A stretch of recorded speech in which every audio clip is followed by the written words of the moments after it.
Қайырлы күн баршаға. Бүгін сіздермен етті бәліш пісіреміз. Көп уақытыңызды алмайтын, өте жеңіл рецептпен бөлісетін боламын.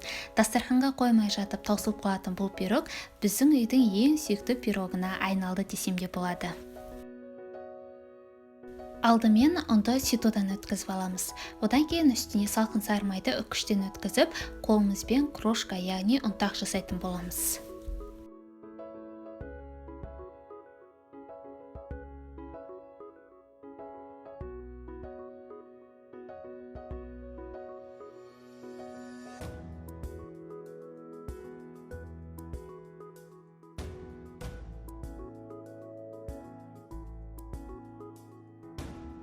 Жұмыртқа, қаймақ, тұз және сода салып, жұмсақ қамыр елейміз. Кішкене қолымызға жабысып жатса, бір немесе 2 ас қасық ұн қосуға болады. Артық ұн салмаймыз.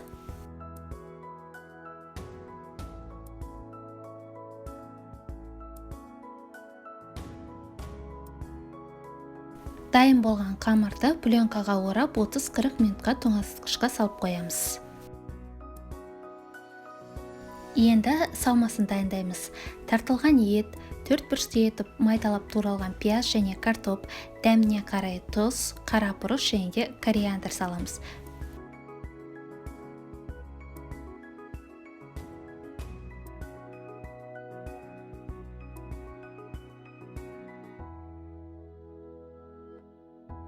Салмамызды дайындап болғаннан кейін қамырды бөліп аламыз. Астыңғы бөлігін үлкендеу, үстіңгі бөлігін кішілеу етіп аламыз. Және де пирогтың бетін әсемдегенге тағы кішігірім қамыр алып қаламыз.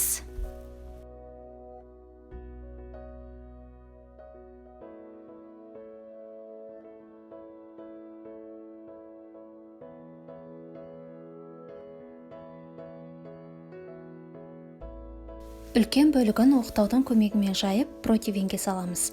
Міндетті түрде астына пергамент қағазын төсеміз. Ол болмаған жағдайда май жағуға болады.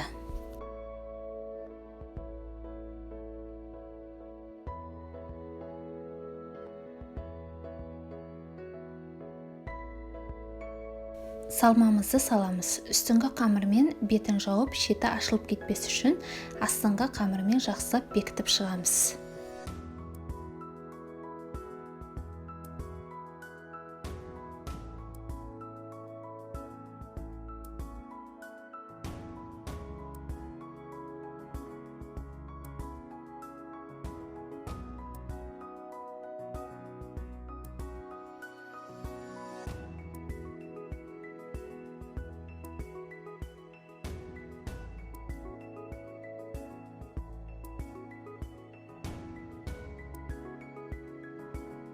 Қамыр қатты көтеріліп кетпес үшін үстін шанышқының көмегімен тесіп шығамыз. Бетін әсемдегенге видеода көрсетілгендей етіп тор пішінді узор жасаймыз. Өз қалауларыңыз бойынша басқаша етіп әсемдеуге де болады. Немесе бұлай әсемдемей-ақ ұсынуға да бола береді.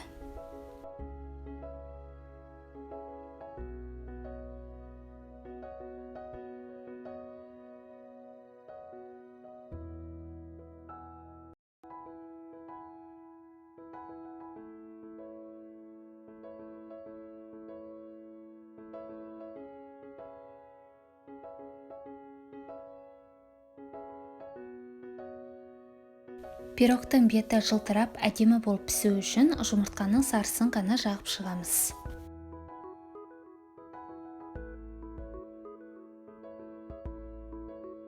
Қызып тұрған пеште 170 градуста 50-60 минут шамасында пісіріп аламыз. Міндетті түрде суытып барып кесеміз. Видеоны соңына дейін көргеніңіз үшін алғыс білдіремін. Каналға тіркеліп лайк басуды ұмытпаңыз. Сіздермен болған Ұлжанат Абайқызы.